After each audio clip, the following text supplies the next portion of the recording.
Аудармаға қатысты тағы бір мына бір бізде көп ескере бермейтін ойды тыңдап көрейікші.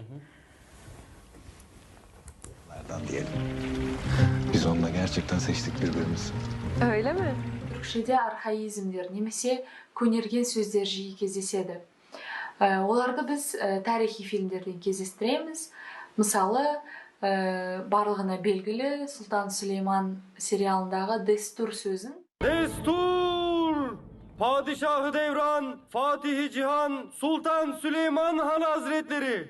Жол беріңдер деп аударып жатады. Бірақ бұл ол сөздің тура аудармасы емес.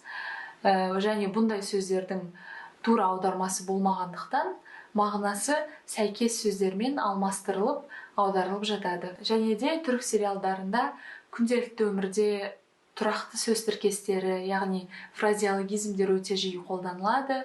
Көбінесе сериалдың атауларында. Сериалдың түрікше атауының бір бөлек, қазақша атауының бір бөлек болып жатуы да сондықтан. Мысалы, Қара Севда тура аудармасы қара сезім болады, бірақ түрікшеде Қара Севда шексіз әрі үмітсіз бір сезім мағынасында. Ben senin dünyana gelemem. Unut beni Kemal. Айнұр ханым.